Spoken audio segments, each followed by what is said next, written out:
You're listening to the Sales Success Stories podcast, where we deconstruct world-class sales performers to provide insights and strategies to help you improve.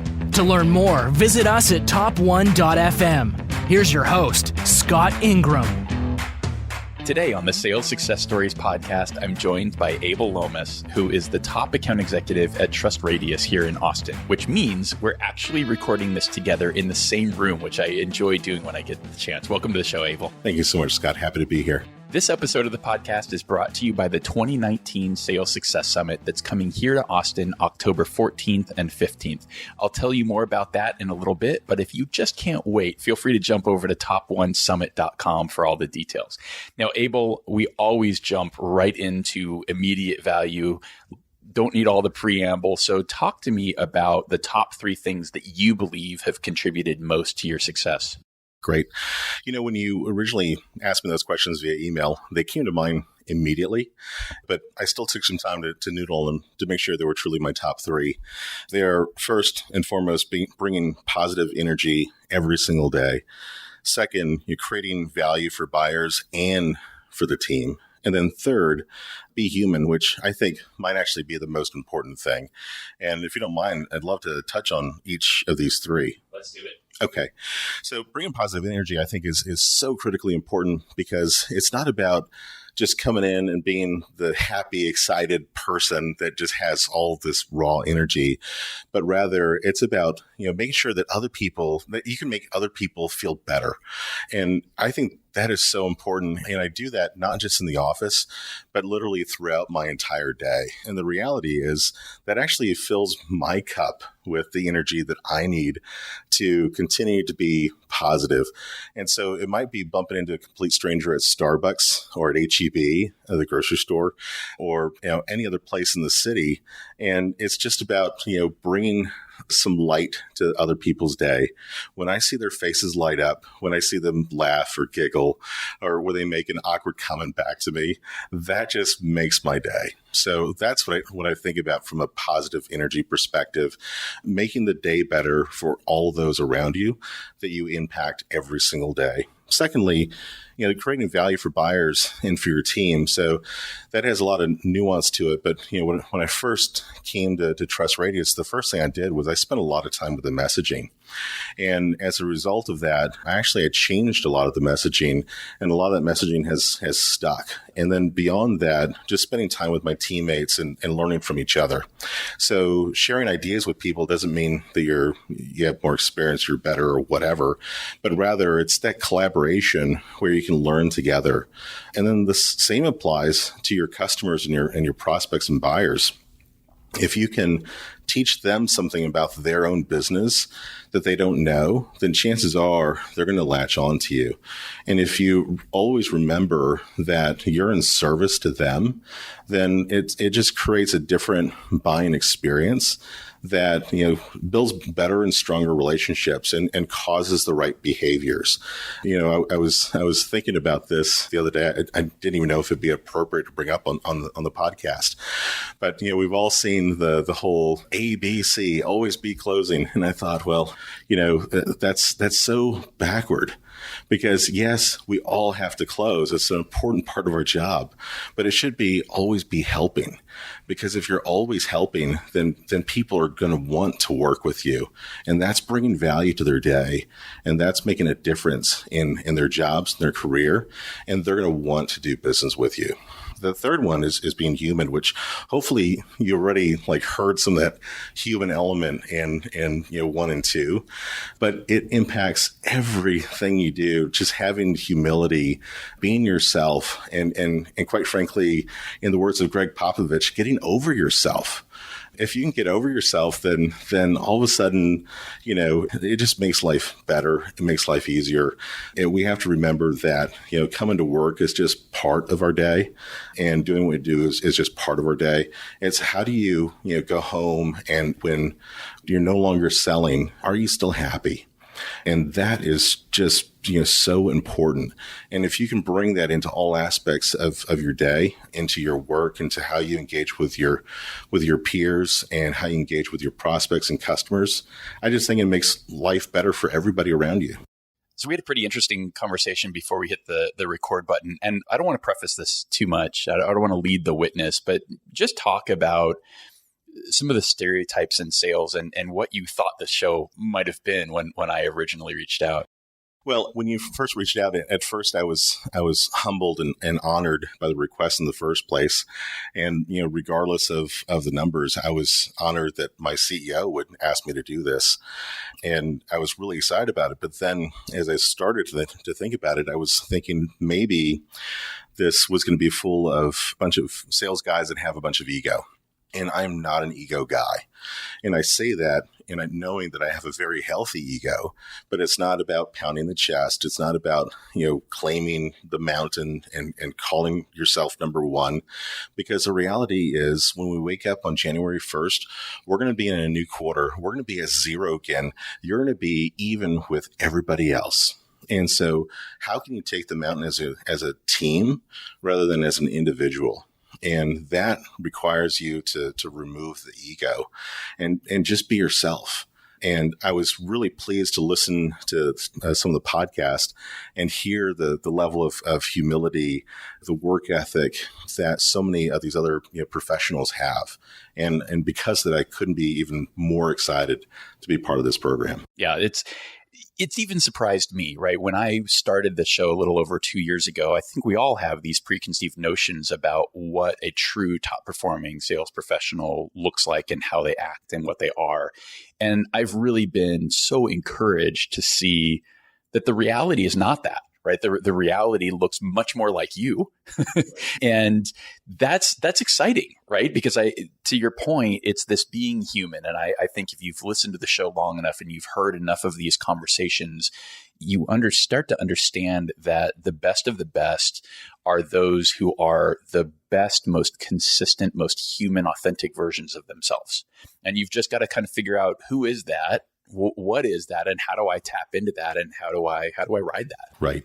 Totally agree. So now let's get into just a little bit of the context. Talk about your role, how you got to number one, and maybe talk a little bit about TrustRadius as well for those who aren't familiar. Sure. So first and foremost, TrustRadius, we are a software company, but for us, it's less about being a vendor. It's more about being a partner that helps vendors to get their customers on the record. So in order to help their buyers through the buyer journey. So the reality is the buyer journey has changed. It's been turned on its head because of our B2C lives and the fact that everyone is just consuming reviews about every single product. Quite frankly, if you wanted to, you could go to Amazon right this moment and you can look up reviews on toothpaste. Who needs to read reviews on toothpaste? But the reality is people write them and people review them. And that has changed the way we buy from a B2B perspective. And you have to have the voice of your customer on the record. And not just that, but it has to be authentic. It has to be detailed. And you have to be able to find people that look like you in other organizations, similar roles, similar company size. And otherwise, you're going to have a hard time believing that review. And oh, by the way, you don't just want to hear the positive stuff. You want to hear the negative stuff too, because what you're looking for as a buyer is you're looking for balance. And so when you think about all these things, these are just a few of the things that we do that really make a huge difference in the buyer journey for the vendors that we partner with.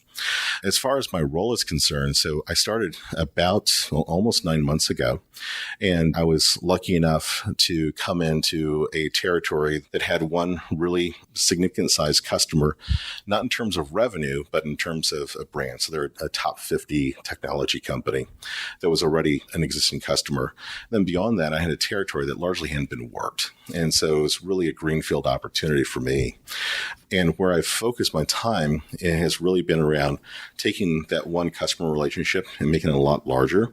And then beyond that, identifying who are the best companies that fit into our ideal customer profile and really spending my time there versus going after anything and everything that moves. Yeah, so it was actually your CEO, it was Vinay, who introduced us. I've never had much conversation with him, but we've been connected on LinkedIn for some time. We have crossed paths we travel in a lot of the same circles in kind of the marketing technology space at Serious Decisions and events like that. And I saw that he posted you guys were looking to fill some new sales roles. And I said, Vinay, why don't we feature your number one guy just to give people a feel for what your organization is about, and hopefully that helps with some of those recruiting efforts. So if you're looking for a new opportunity, TrustRadius has definitely got some of those. And I would love, so you've been here a very short period of time, but have done a lot. So quantify your results for us the best you can, recognizing we're recording this and the year's not quite done yet. So there's still a little bit left to do. Absolutely. So jotted some numbers down here in advance, just so I'd have some accurate picture here. From a Q4 perspective, total contract value, I'm currently at 534% against quota. From an ARR perspective for Q4, I'm 415% above quota.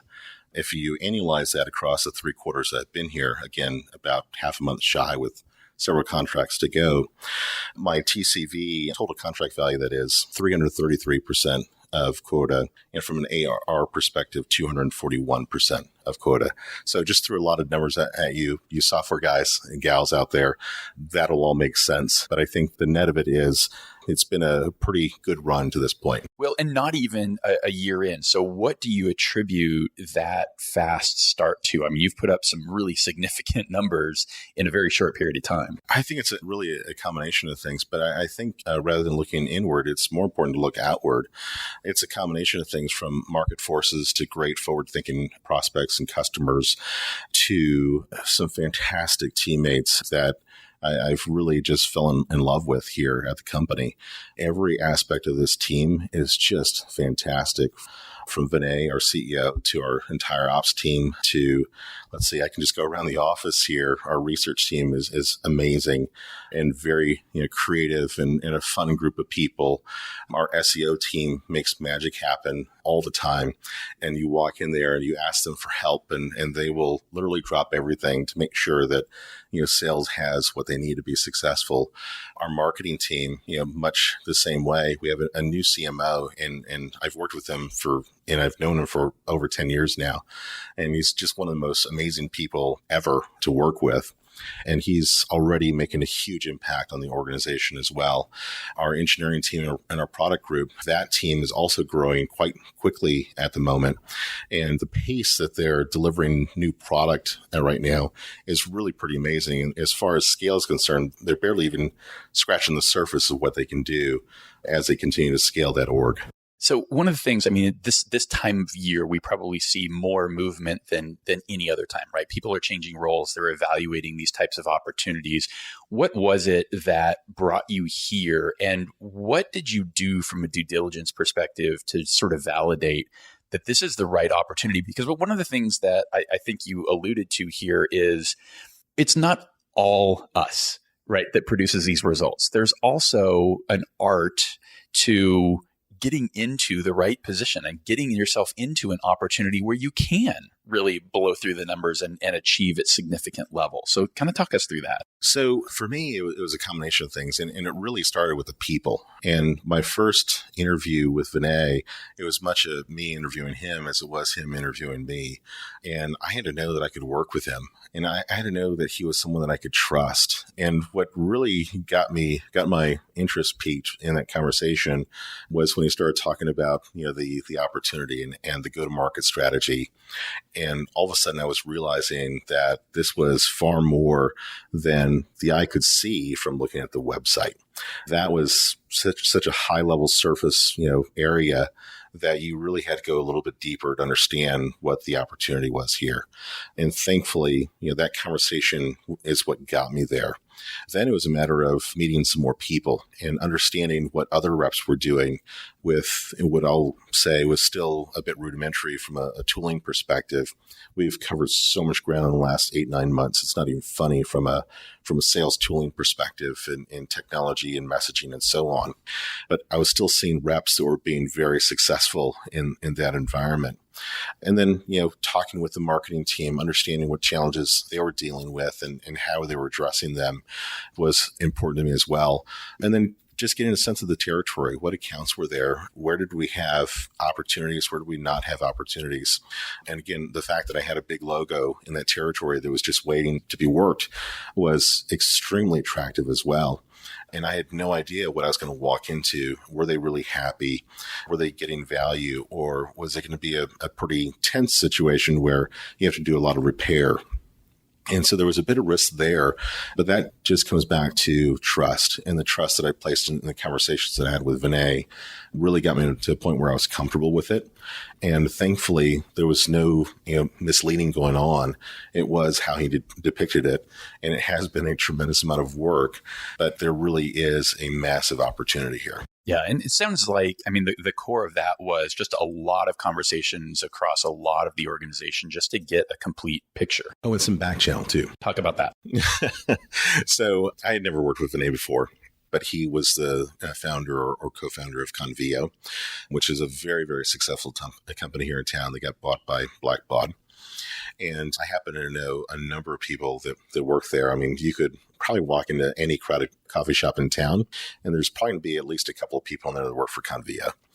And so I started reaching out to my network and just talking to people. And the first question I would ask was, since you have LinkedIn, you know that they work there, how closely did you work with Vinay?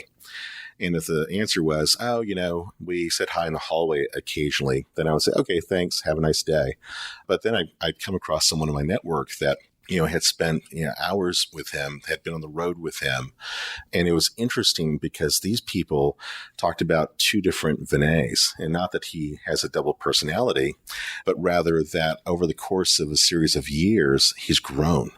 And even in the short time that I've been here, I've seen him continue to grow as a leader, and he's already a phenomenal leader.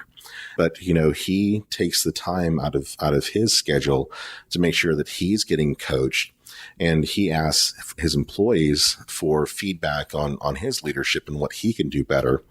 There's been some organizational improvements that we've made here in the time that I've been here that, were really important from the standpoint of retaining the great employees that we have. And it's because he cares so much about the business and the people that run the business. And it really makes a huge difference and gives me a lot of confidence this company is going to be around for a long time. And I think that to me is the key is the back channel, right? And because I think you get so much more truth from people who don't have a vested interest in, hey, we really want this guy here. We'll tell him whatever we need to tell him to get him here instead. And I really like to talk to, if you can find them, former sales reps, like people who've been in similar situations, who again will peel back the thing. Same thing for folks who have worked for the direct leader or the manager you're going to work for, right? To get the truth about what is it like to work with this person? Because one of the things I talk about a lot on the podcast is, or have seen a lot in these conversations, is I don't think that there's an example of somebody who has been incredibly successful despite their boss. They've always had a really good champion and somebody on their side. How is that relationship for you here? Oh, it's fantastic. In fact, since I started, we actually added a new head of sales, Andrew Lamb. And Vinay told me in the hiring process that was going to happen. And I just didn't know who. And so Andrew has been a fantastic addition to the team. He really supports his people. He'll go out of the way to make sure that everyone has the things that they need. In addition to that, he's going to kill me for this, but he's kind of a goofy guy. But I mean that in such an endearing way because he's silly. And I love silly because he causes just great laughter and breaks the walls down and you can just be yourself, going back to that human part, right? But along those same lines, he's not afraid to push you in good, healthy ways because, what we do is really hard. And sometimes you feel like you've done everything you can. And then, you've got this guy who is just going, come on, Abel, there's got to be or he won't even say this. He'll ask for the result. And we need this to happen. And there was a situation recently where we were in a contracts process and he said, Abel, we have to have a conversation with them this week. Can you just get that on the calendar? I'm like, sure, no problem. The line of business person that I've had a great working relationship with, I send a note. I get a response back. Yeah, we'll meet with you next week. And I report back. And he's like, no, we have to meet this week. And so the next day I sent another email. Hey, blah, blah, blah. I can't remember what I said, but it was just asking for time. And I got a response back the second day in a row of, we'll meet next week.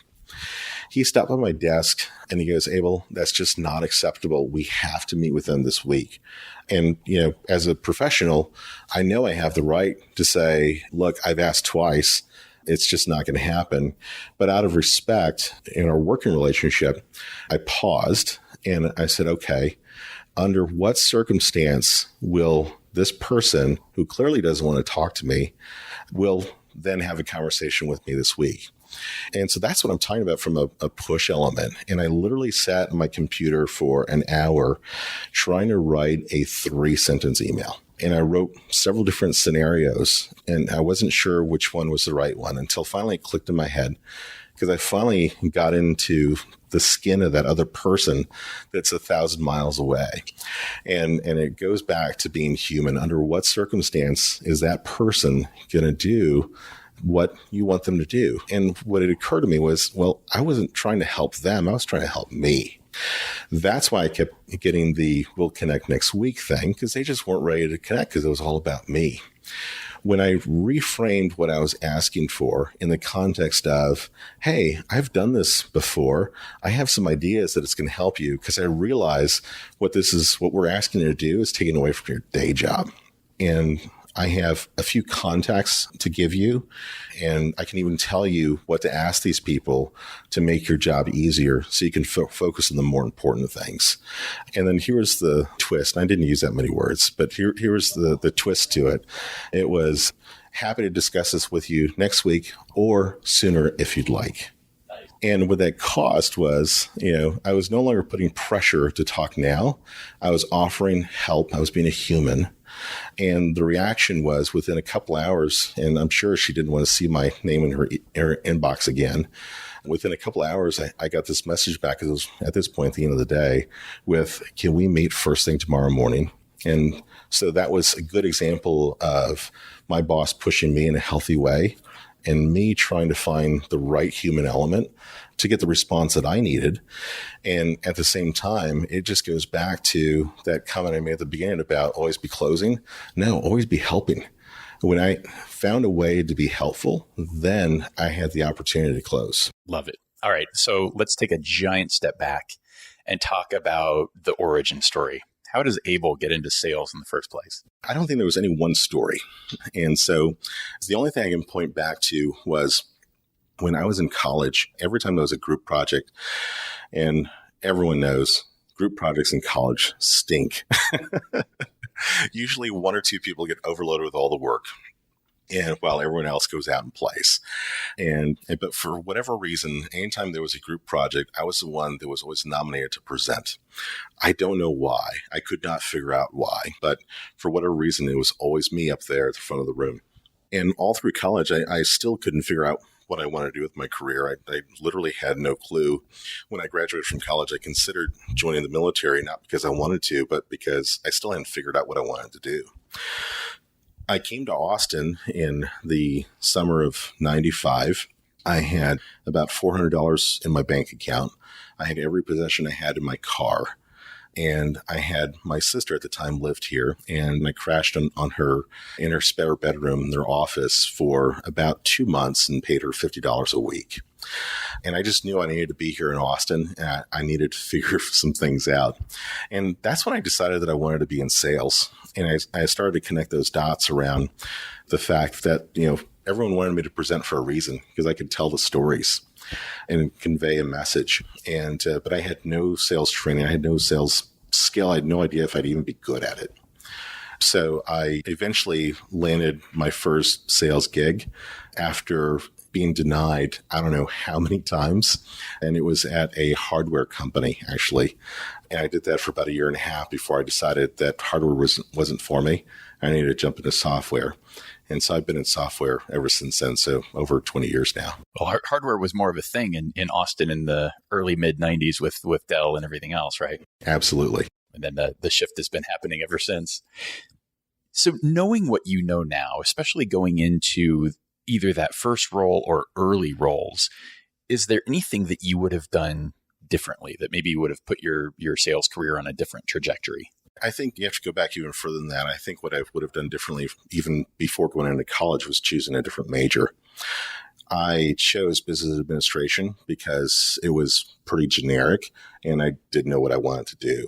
Had I known I was going to be in technology sales, I probably would have gone after a CS degree or something like that, because I definitely had the smarts to do it, but I didn't know what I would do with a degree like that. I had literally no idea. And for whatever reason, no one could really help me make that choice or lead me there. And so I went and took a pretty generic path with no idea where it would take me. So Abel, one of the things that you mentioned, and this is a question that I added more recently because I recognize, wait, the show is called Sales Success Stories, and why are we not fleshing out more of the real stories? I mean, we're obviously getting your story, but I would love to hear your favorite sales story. And I'm just going to leave it at that and let you go wherever you want to go. How much time do we have? Plenty. This is a long form piece of content. So my favorite story actually happened here, and which pretty happy about as well. So when I came on board, again, I had one named account that already existed, and then I had pretty much a greenfield opportunity. And this one company, I just knew that I wanted them to be a customer. I knew that they should be a customer. It just made sense. They were growing quickly. They had great brand recognition, and they just seemed like a very natural fit. They operated in the social media space. They had offices in New York and Austin and other places, but those were the two primary offices. And some of the people that I needed to sell to were here. And so it made it pretty convenient as well. So a lot of good reasons, a lot of good synergies to work with this company. So I find out that, our BDR team had been banging their door for months, if not years, with zero success. And so I jumped in with two BDRs, actually, and myself. We all started sending out messages to different people. Well, I'm not going to claim that any of those worked because none of us got a response. But what happened was this one person filled out a form on our website, and I guess they finally cried uncle. And they agreed to meet with us and went and met with them. It was moving very quickly. I remember having conversations with Vinay about it. We were a little concerned. It felt a little bit too easy because we went from a meeting to proposal to contracts within a matter of about 2 weeks. And we'd never seen a sales cycle move that quickly. We were even going through negotiation. That wasn't easy per se, but it went very quickly. And so we were within a week of signature when all of a sudden lights got dark and they stopped responding. And finally, out of a little bit of just trying to poke the bear, I reached out to their general counsel, who I knew the contract was sitting on his desk. I didn't get the reaction that I wanted, but I got an answer, and the answer wasn't good. It was that, because of budget movement, they put the contract on hold, and we should revisit it in July. So July rolls around. I already knew the answer. Every sales guy knows the answer, but you still had to go and hunt down that answer.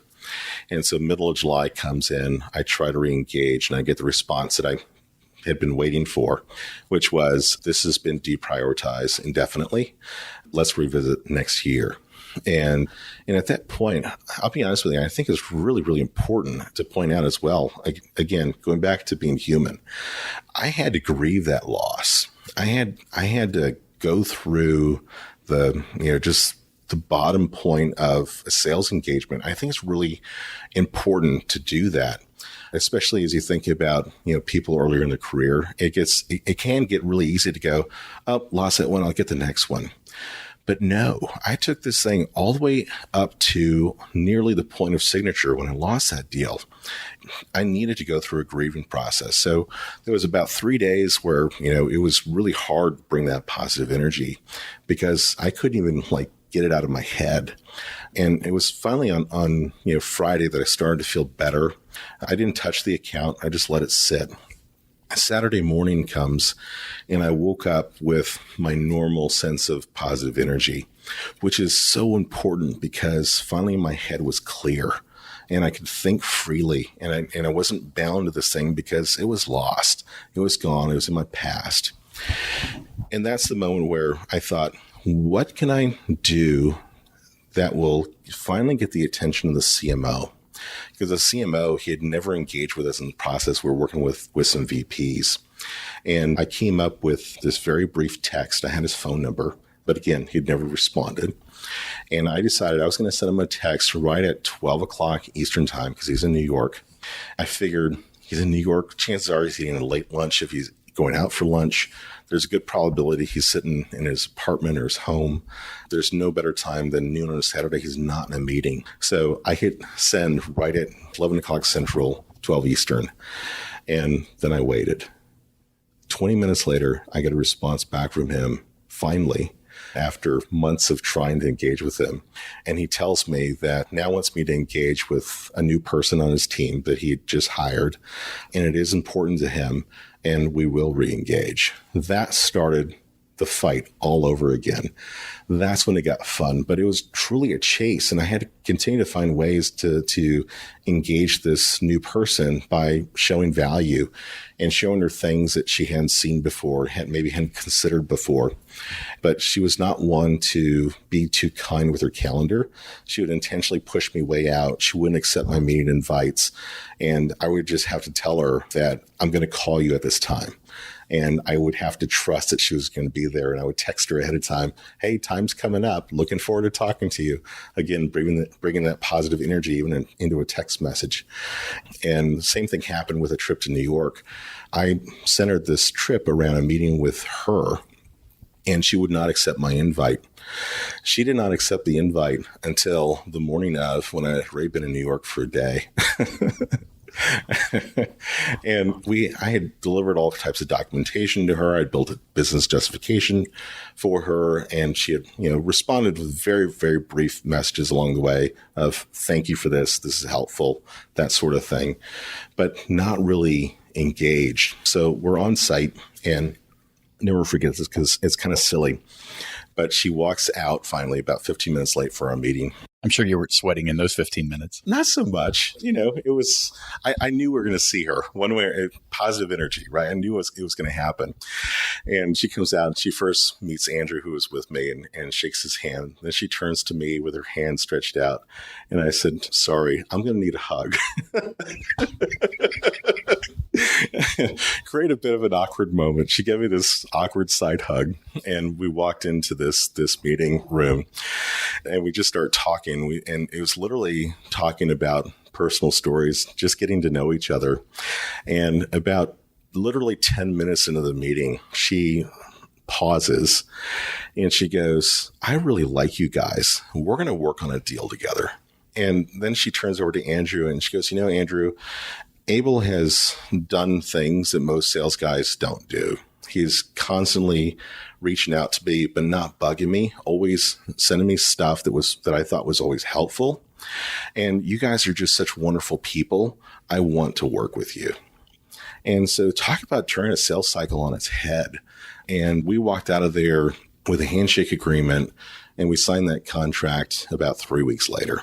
And it was probably the second largest contract in company history. That's awesome. What a great story. But I have to ask, what was the contents of the text to the CMO? I should have looked at that before this session, but it was something effective. So part of the rumor I heard, which is just a rumor, might have been wrong, was that the reason why budget shifted in the previous quarter was because they had a softer quarter than expected.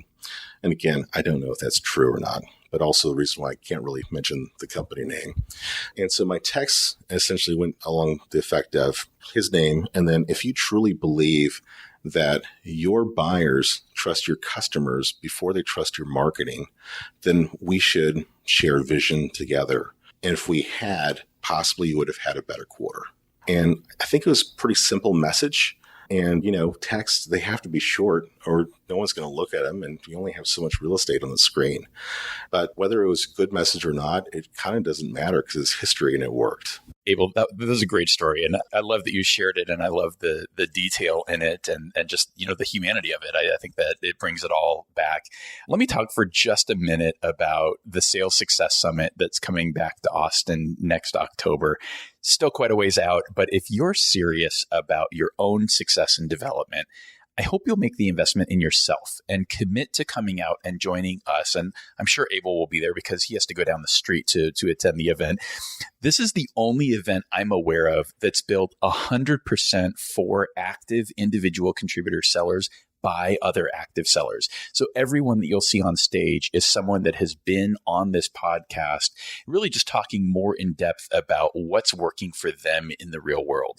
There will also be some incredible networking. I'm really intentional about the way that I build this event so that space exists. In fact, I was having a conversation on the way here to talk with Abel about someone that was there last year, and she was saying it is amazing how well connected we have all stayed in the conversations that have persisted since that event. One of the things that I'm working on now is making sure that the people that sign up this early, many months in advance, have an opportunity to connect with each other so they don't have to wait all the way until October to reap some benefit from some of those relationships.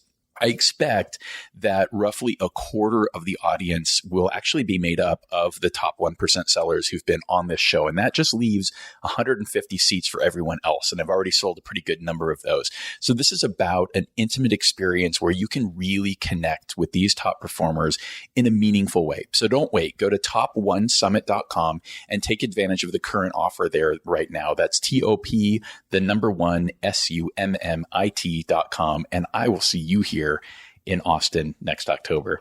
So Abel, from whether it's TrustRadius or one of the other stops in your career to this point, what are you most proud of from an accomplishment perspective? That's a tough question, not because I have such amazing accomplishments. I think it's really the people. When I think about it, seeing the growth of so many people around me, the success of people and individually and collectively. I think, to me, that's what's most important. And, being part of those stories, other people's success stories. And, thinking about people that I managed years ago that I'm still in contact with today, and they're doing well, and they're kicking butt in their current role. That to me is so much fun hearing that, and that's when I feel like I've made a difference. It's I don't know, maybe it's part of that parent in me. You carry a lot of pride for your kids. Well, I carry a lot of pride for my team, and I'm not part of the leadership team here, and not trying to advocate for that either by any stretch of the imagination, because you can be a leader without being in a leadership role. And to me, that's really what it's all about, making an impact to help some of these other amazing people, optimize their career, optimize their role, whether it's sales or another department, and then seeing how other people take their own intelligence and their own initiative and personal drive and just making great things happen. That's awesome. I love that. And, one of the things I talk about a lot, and I think about, again, the people that are attracted to the summit is what I think of as the intentional individual contributor, right? Not like we couldn't go into a leadership role if that were of interest, but you don't have to have the title to lead. You can absolutely lead from the field. And I think in a lot of ways, you can make more of an impact from that perspective without, again, necessarily having the quote unquote authority that would be required. Let's pivot and go to the other side. I typically ask about either the biggest challenge you faced or the time you've struggled the most. And maybe you've got one of those, but I was really intrigued by your talking earlier about the grieving process and how you process that and think about that. And if that's something that, it needs to happen, you let it happen and allow it to happen, or, do you try and get over it more quickly? Because that's an area we probably haven't talked about enough on this show, is just the emotional. This has got to be the most emotional profession. Maybe medicine is worse because it's not life and death, but man, do we ever ride a roller coaster. Absolutely. I think anyone who has chosen this as a career profession and has done it for any decent length of time might have a bestseller in them if they would just sit down and write it. Because, the last 8-9 months here, while it's been a lot of fun, I've had success, it has definitely been a roller coaster as well, and especially on the emotional side. So back to your question on grieving part, I don't know that everyone does this. I don't know if I'm the only one that feels this way, but there's anytime you get a deal down to a decision point or beyond. So decision point meaning, the customer is going to choose you or somebody else. And so it's really, really hard for me to lose a deal there. If I've lost a deal from that point on to signature, to me, that is really, really painful. That particular deal, I had never lost a deal that deep in the sales cycle. And so that created so much pain for me. And, pain from so many different aspects, from the standpoint of, it was important because that was going to be my first deal here. And so I wanted to show that not only would I hit quota my first quarter, but even exceed quota my first quarter.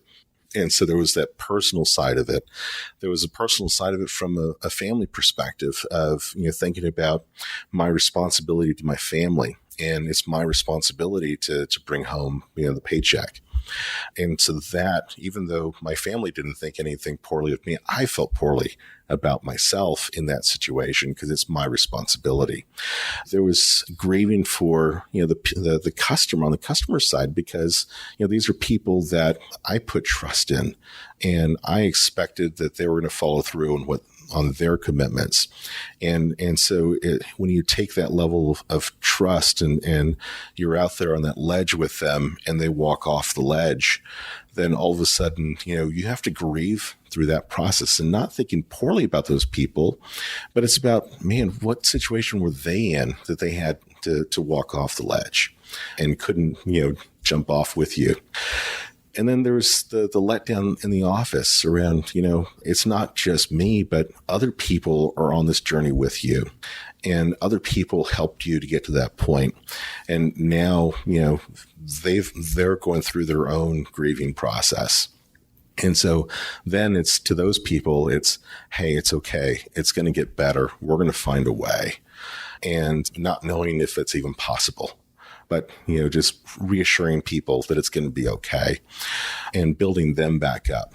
And so it literally took me, 3-4 solid days of just kind of, trying to manage my own level of happiness and working through it, and finally getting to a point where I realized that, to my point earlier in those conversations with Vinay, was that it really had been too easy. I really hadn't done the selling that I needed to do, and I had not earned that deal. And when I finally could take on that level of responsibility, then it became, a challenge of, what can I do? What can I do differently? What should I have done differently? And by all means, you can't look back and go, I should have changed this, that, or the other, but rather, how can I go and do something different now to change the future rather than change the past? Because you can't change the past. I'm going to keep waffling back and forth, right? So there's the low points. Do you do anything to mitigate the high points? The high points are short-lived. True that. In fact, I don't know how other sales professionals feel about closing deals. Sure, there's that initial excitement of getting the deal done, that dopamine hit that comes with it. But they're really, really short-lived because quite frankly, in most contract signings, I feel more relieved than I feel excited. And I get my excitement actually from seeing the reaction of other people.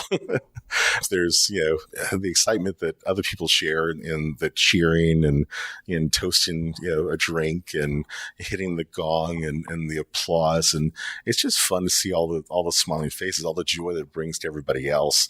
So that part is awesome. But from a raw deal perspective, it's a relief, and far less of a joy, if that makes any sense. I don't know. It totally does, because I actually find for myself, like, the excitement and the high point typically comes at the point where it's truly inevitable. right? And that's why I can totally understand why there's a much more grieving process, because you got to inevitable and then it was not evitable or whatever. but again, like, yeah, it's not, I don't know that it's relief for me. It's more just like, oh, well, yeah, I've known this was going to happen for however long that was, right? I've known this for a week, and it's like, oh, okay. So, but to your point, like, that's the point that everybody else gets really excited, because it's at that point that we're now sharing the news with the rest of the team. We get to celebrate and do all that stuff. So let's pivot and talk about, I love to just dig into habits and routines and that type of stuff. So walk me through a typical day. Alarm goes off. What time did that happen? And give me the blow by blow from there on just sort of a day in the life. Got it. So start of the day usually comes a little before 6 o'clock in the morning. Sometimes I wake up, 4 o'clock, and just because I can't sleep. But worst case scenario, my alarm rings a few minutes before 6. I get up, I have to shave my head. Otherwise, it just gets out of control. And that takes a little bit of time. But then I'm usually hitting the front door by 6:30. And it's really important for me to just get a jump on the day every single day. I know not everyone is a morning person. And if you're not, I hope you're doing this at night. But, I usually will stop at the Starbucks across the street from the office. And that's a really important part of my routine. Wait, I got to stop you there, because your Starbucks across the street from that office is like the Starbucks in Austin. There are many, many, many Starbucks in Austin, but that is the Starbucks you sit in if you want to see like the who's who of pretty much freaking everybody. But it's geographically inconvenient for me, so I don't get up here very often.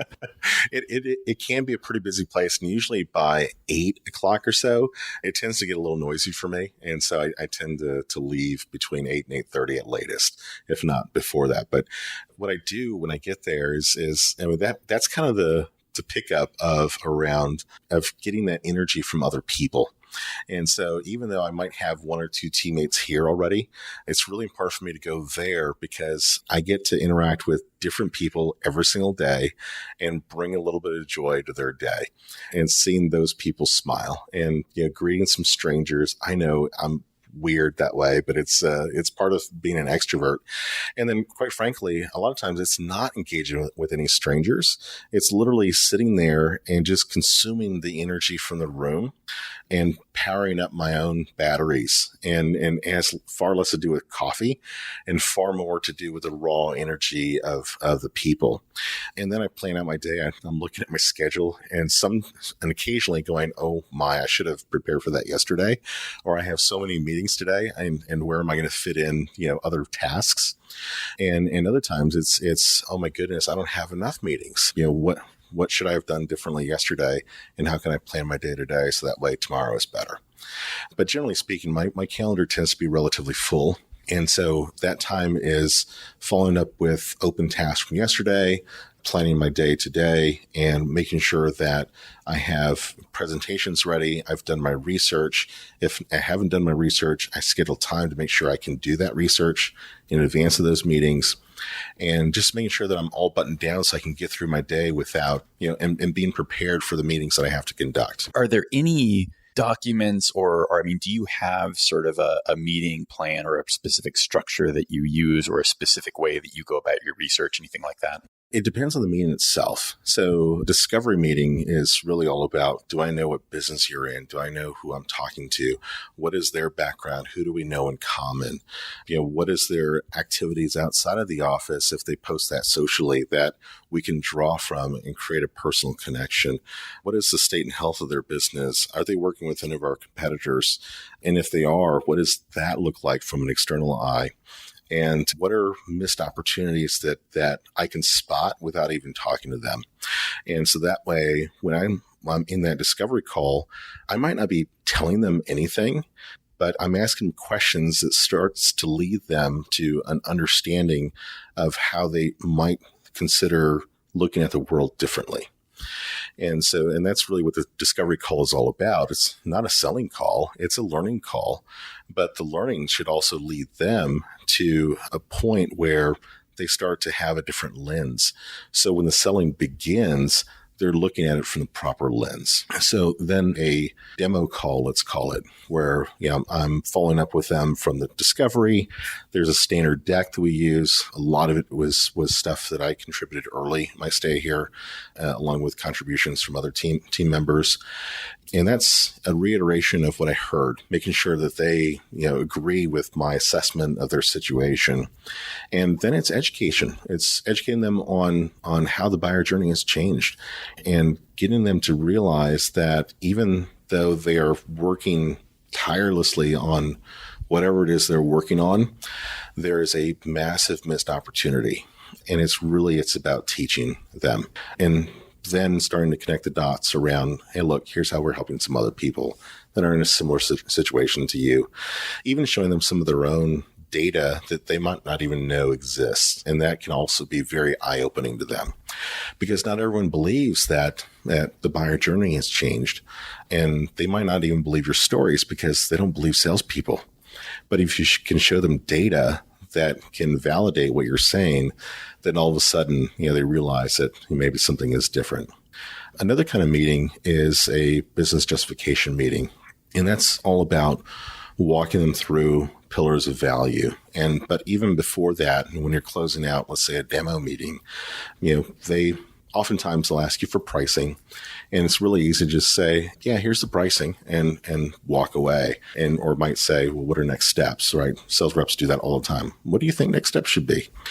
But rather, maybe it's, hey, let me give you high level pricing. But more importantly, how would you justify something like this? They usually don't know, even if they're experienced buyers, because what you're asking them to consider for purchase, they've never purchased anything like it before.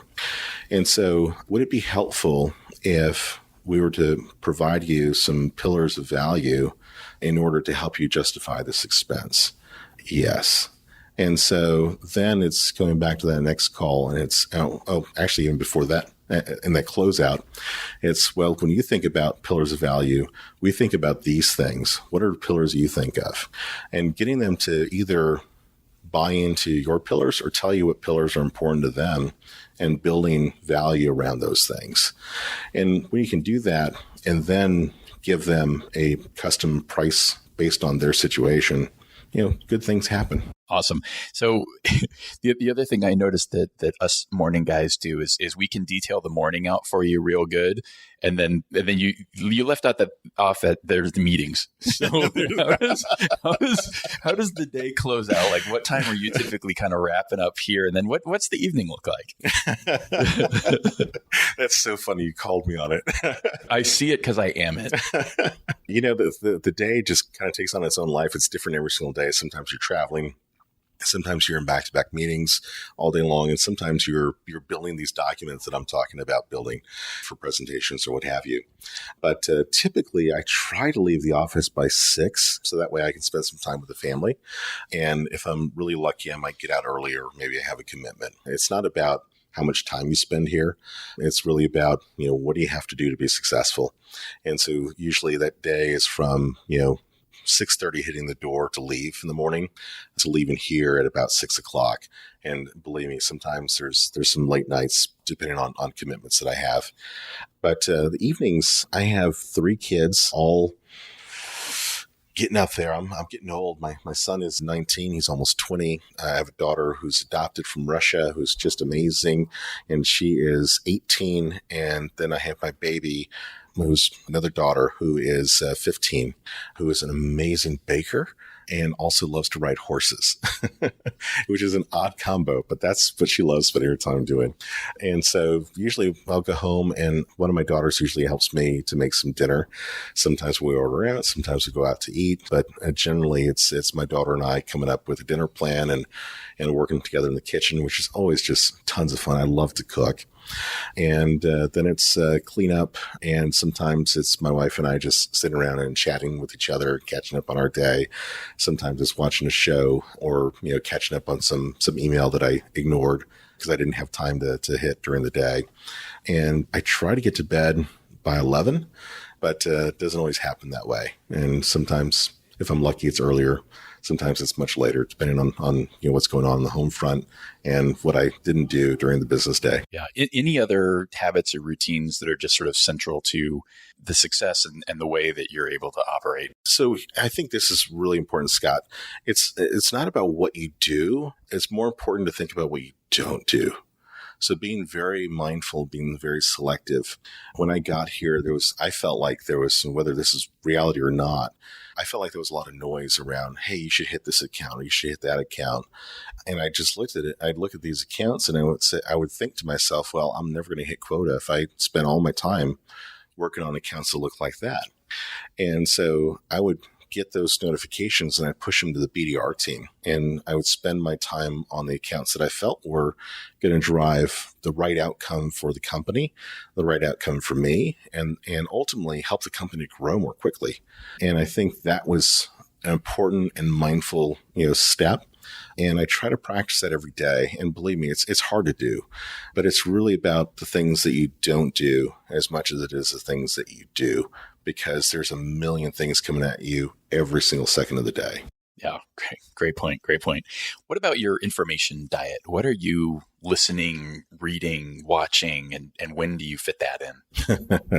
So sometimes it's even in those mornings when I'm sitting at Starbucks charging up my day, I might actually sit there and read a book, and I'll read part of a chapter or a whole chapter, what have you.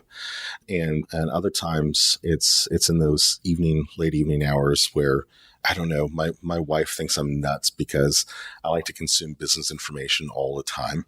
And she's into, fiction, and my kids are into fiction, and they have all these great stories to tell me about. But I think about it, I'm like, yeah, that's really cool and fascinating, this stuff. But there's no dragon in my office. Right? Exactly. But it's that constant learning, and when learning becomes fun, it's not work, and it can be a bit of entertainment. So right now I have actually now 3 books in front of me. I'm working through the Customer Challenger, which if anyone hasn't read it yet. Challenger Customer. Thank you. It reads like a textbook. And I'll be honest with you, I'm not a fast reader, and you throw a book like that in front of me, it's really going to slow me down. So I'm taking it very slow and being very mindful. I'm literally taking pictures of things. I'm writing notes while I'm reading it, and I'm trying to think through how I would apply that. And I've learned so much by doing that and actually treating it more like a textbook. I have a book and I wish I had written this down before, because I'm going to forget I'm going to mess up the titles of them all, but a book that a friend of mine recommended is kind of next up on my list to read, and it's the $1 Million Consultant or something like that. That sounds familiar. And so that's kind of next up on my queue. And so there's books, and then I really like to read or listen to things that have nothing to do with sales. So teach me about humans, teach me about psychology. And so when I'm surfing through LinkedIn, I love to read or listen to just about anything that Simon Sinek produces, for example. I think the guy's fascinating. He comes up with so many great ideas, and I don't agree with them all either. But I think 90% of the time, the guy's probably right. And you think about, the leaders eat last and start with why. And that has as much application to your sales career as it does to life. And I really kind of geek out over that stuff. And I try not to talk about it too much because people think I'm crazy. But I think if you apply those principles to your work day and to your office environment and to even your personal life, that you're going to have better outcomes. You're going to have better relationships, and you're going to have better results. Love it. And I tell you, like, the frequency that particularly Start With Why has come up on this show is insane. One of the things that's on my list for this year is to go back through all of the episodes and pull out all of the different book recommendations and put those into a consolidated document for you guys. So we will always push those things out through the mailing list. So if you've not done that yet, if you go to top1.fm, make sure you're on that thing. And if that's of particular interest, shoot me a note, harass me about it, and we'll make it happen a little bit sooner. What about tools or apps? Like what's kind of core to your functioning there, whether it's on your phone or on the laptop or whatever? Let's see. I'm an older guy at this point, and I don't know where you are age-wise, but I'm very quickly realizing that I'm becoming an older guy in the office. And it seemed like just yesterday I woke up and I was the kid in the office. And I think back to the early days of my career, and Hoover's was a set of textbooks that were in the office. Do you remember that? And I remember when Hoover's came online, and but they didn't really have any contacts to look at. And the point being, it was really hard back then to find people that you ultimately needed to go and sell to. And I say this also because LinkedIn, and you probably get this in every single conversation you have, and in particular Sales Navigator, I think is a phenomenal tool. I use it every single day. I could not do my job without it. And it has helped in so many different ways from a sales perspective, and also from a career perspective, and being able to maintain your network, whether it's a network of contacts, or whether it's a network of close, personal business contacts, just having them there. And even when you're not connecting with them regularly, occasionally seeing them and seeing what they're working on and hearing about their successes, giving you an excuse to reach out to them, I think is a lot of fun. And even, your customers, right? Because at one point you were prospecting them and you reached out to them and you're like, man, I hope they connect with me on LinkedIn.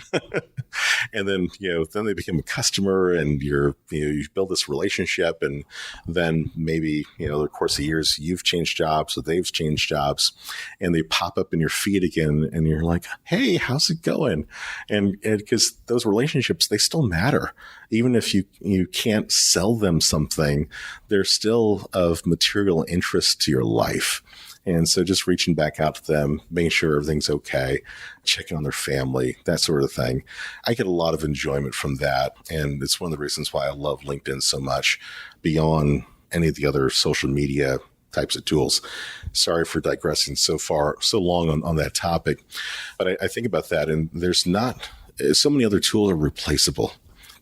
I couldn't live without PowerPoint, but if someone said you can't use it anymore, I'll use Google, or I'll use, what's that new one everyone's using? Prezzo or whatever. Prezi. Yeah. There's, everything else is so interchangeable, whether it be even Salesforce, which would be a mind-boggling to replace it, but there's a million options out there. There's a million options for, we use outreach.io, but there's several different options for that. So I think there's just a lot of tools that we use that can be easily replaced. LinkedIn, I think it has an enviable position in that I don't think you can replace that tool. Yeah, fair enough. And I certainly live on LinkedIn just for those exact reasons, like the relationships. There's a couple of things I think back to. We'll play our old guy cards here. Just like, how would you manage relationships before, right? And I guess things moved slower, right? You'd have your Rolodex. But how effective is a Rolodex when people change jobs every 3 years on average, or whatever it is, right? I mean, there's so many parts of that. The other thing is, somebody will have to reach out to me and explain this to me, because it was apparently a little bit before my time. I don't understand how you would have managed red lines without Microsoft Word. Very true. So somebody can enlighten me on that at another time. We won't go too deep into that, but there's some things I wonder about sometimes. Is there a particular sales philosophy that you subscribe to? Yes and no. So I say yes and no because I think every company has to adopt some philosophy. And at the same time, I've read the Challenger Sale. I'm going through the Customer Challenger right now, which I think is really fascinating. Everyone should read that, by the way, including those marketers that listen to this as well. I think it's as much for marketers as it is for salespeople. Same with Challenger Sale. Yes. Very much so. I mean, we're all in this together. I think if you were to pick apart what I do from a day-to-day basis in the sales cycle, it's very much aligned with behaviors that are in the Challenger Sale. But I don't profess to be an expert in it. I don't profess that is what I follow. It's kind of a marriage of experiences combined with trying to understand how these other humans work in this other company and how we can ultimately, help them. And part of helping them is the psychology around they work in a very chaotic environment, and that chaos can kill your deal at any moment.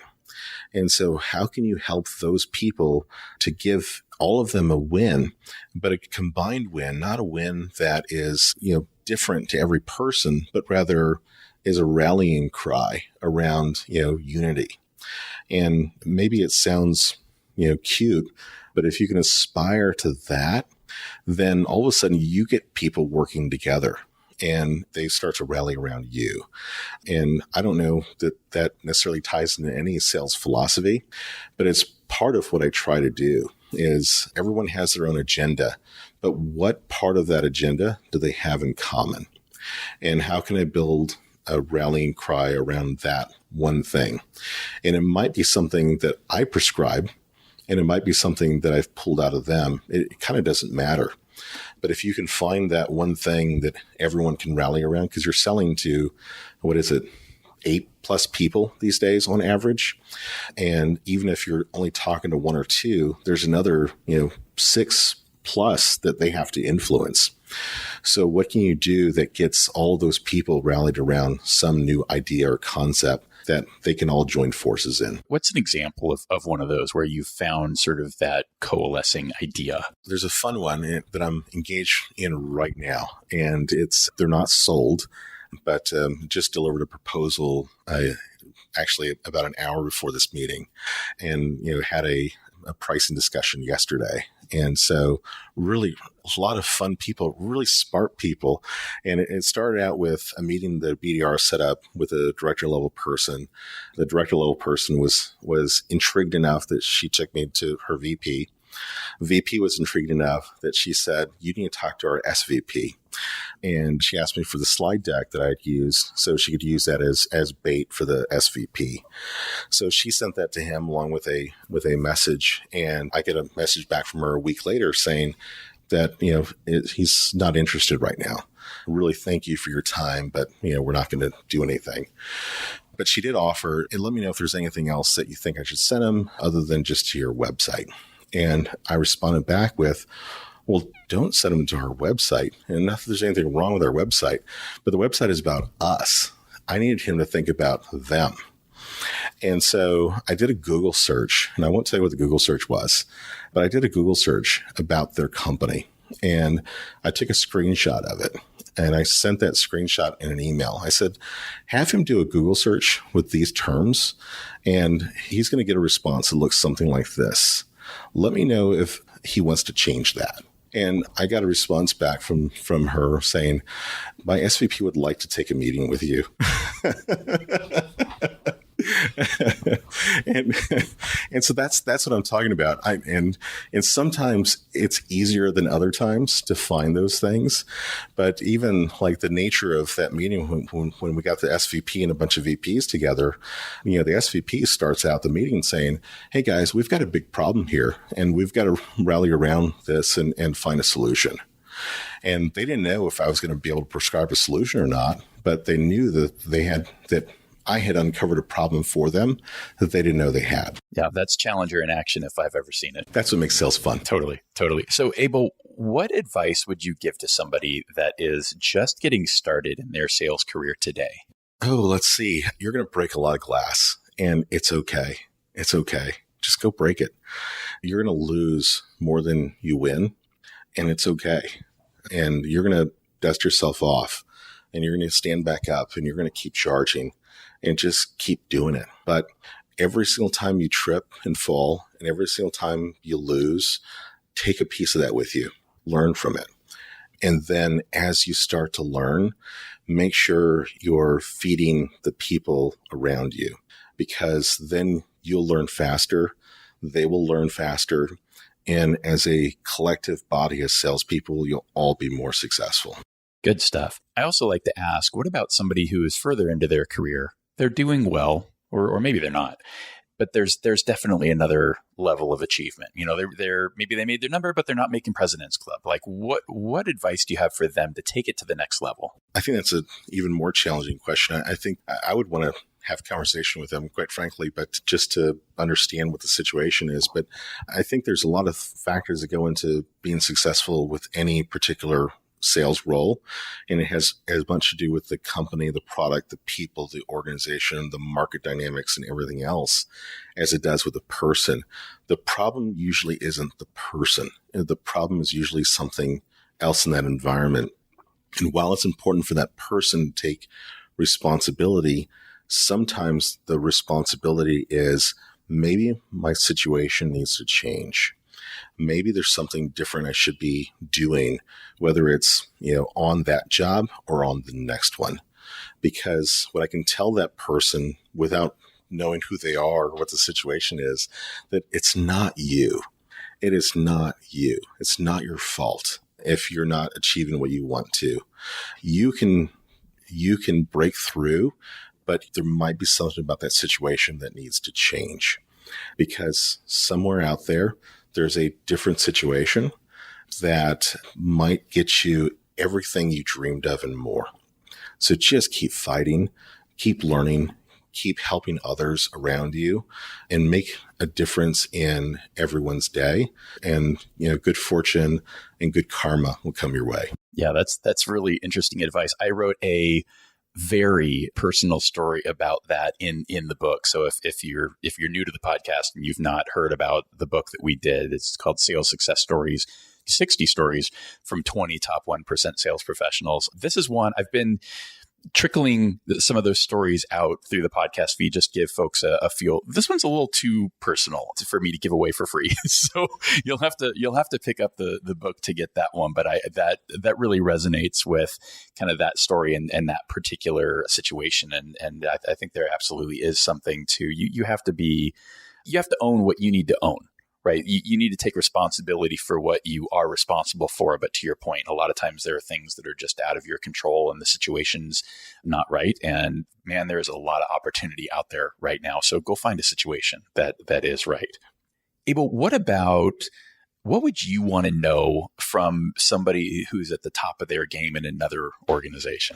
Some of the similar questions you've asked, I would want to ask. And it's, what do you do differently? But ultimately, it's who are you? Who are you as a person, and what makes you think the way that you think? And because I would want to figure out how they think differently. What is their lens on the world? And then, all of that aside, I'd want to know that when the selling is over, when they go home, their office mates and teammates are no longer present. Are they happy? And if so, then give me your recipe, because that's what it's all about. So this is the most dangerous question because I get to turn it around. So, I think we've started to understand, but who is Abel? Like what drives how you're thinking? And are you happy when you go home? Oh, absolutely. I couldn't be happier. There's always, hopes and dreams of more money, bigger houses, all that kind of fun stuff. Actually, I'm a pretty simple guy. I want to be able to take care of my family and not worry about, the next paycheck. So there's that whole thing, but it's about just happiness doesn't come from stuff. It comes from, the people around you. It comes from experiences. It comes from that space between your ears. And so I tend to be the most happy guy in any room that I'm in, and possibly to a point of being annoying from time to time. One of my teammates who I was chatting with recently, and I was going through a difficult time from a sales situation, and I was expressing to her how down I was about it. And she goes, Abel, your level of down is so incredibly positive. I don't know how you do it. And so, that's a big part of who I am. And my wife and I are complete opposites, by the way. She always comments about how my glass is not only half full, but it's always full, if not running over. And hers was thrown, shattered, and stolen all at the same time. But that's what makes relationships work, right? Is those differences. And I don't know that I'm answering your question, but I'm an extremely happy person just by nature. And I really work hard to see other people, find happiness too. And to me, that's really, really important. And then beyond that, I'm just a guy who grew up in San Antonio to a really, poor family. And I think all of my siblings have achieved some level of success in what they do, but I just know that I didn't want to grow up, or I didn't want my kids to grow up the same way I did. And so in my mind, I'm constantly thinking about how I don't want to be poor. And so that has so much meaning outside of just wealth and money. And it has, impacts to my mood and so many other things. But that's a big driver is I don't want to be poor. And it's funny because I'm not a fan of the Cowboys and I'm not a big football guy. That's really the issue. I mean, Cowboys, great if they're on. I'll watch. Let's not talk about that. Yeah. I'm sure they're getting ready to disappoint me real soon. But I remember this interview from years ago of Jerry Jones, and I can't remember who interviewed him. And I can only remember one thing about this interview. And here's one of the wealthiest men in America, being interviewed. And the final question they asked him was, what is your greatest fear? And his response just blew me away because I was just suddenly glued. And he goes, my greatest fear is being poor. And so I thought about that. And because he grew up, I don't know his complete story, but I think, he grew up not having much either. And I think there's something in there that causes certain behaviors and work ethic and desire and hunger. And even when you have something, you're still thinking, it's not enough. I need to push harder. I need to do more. I need to continue learning. I need to continue to evolve just to keep up, much less stay ahead. Yeah, it's interesting. I had a short conversation this morning with Tony Rhine, who's been on the podcast, and one of the things that for me was most memorable about that conversation, and I don't remember which episode it was. So if you go to the show notes at top1.fm, we'll have a link in there, so you don't have to go hunting for it. He had just this miraculous way about how he really built like curriculum for himself and decided, I'm going to study this. I haven't been quite that practiced about it, but I do find that I go on like thematic kicks. And like you, like I have to work really hard to read fiction. It's all nonfiction all the time. And right now I'm kind of in a memoir phase and have been here for quite a while. But, at one point I went on this big habit time management thing. But one of the most interesting adventures I went on a number of years ago was sort of this happiness, positive psychology sort of kick. And there's a lot of good books. And I think what kicked off that for me was I read Delivering Happiness by Tony Hsieh, who's the CEO of Zappos. And he references a number of different books and resources and is a big kind of proponent of positive psychology. So if that's something that you're interested in digging into, I think it's a really worthwhile effort because it is something that you have to kind of figure out yourself and you have to work at it. It's not just an automatic thing. Yeah, absolutely. Every single day. It's, what am I going to do differently today? And it's bringing that positive energy to everything you do. And, it's kind of interesting. Bad things happen. It's business and it's humans, right? And either, it's going to get you down and keep you down, or you're going to get back up and take a look at it from a different perspective and figure out how to address that situation so either it doesn't happen again or so you can actually go and fix it and change it and make an impact. Yeah. And it's no accident that the first, I don't remember how many stories, 13 stories in the book are all about mindset. Mindset is such a core piece of this particular profession we chose. So Abel, this has been fantastic. I always try and close out with something actionable, right? We've covered a ton of ground. What would you challenge the person listening to this to do over the course of the next week or 2 weeks to improve themselves and improve their results? That's a really interesting question. I think there's probably a lot of things that I can take away from this and go and do better myself. But one of those that I really try to do that I haven't talked about at all today is practicing empathy. And so if you really want to help somebody, whether it be a teammate or whether it be a prospect in your pipeline, then, practice empathy. Think about what is that person working on? What is their mood while they're working on it? And how can I affect that in a way that they might not even realize? And in order to get there, you have to practice empathy. You have to get a sense of how is this person feeling? What is their feel state? And I would encourage you to try that.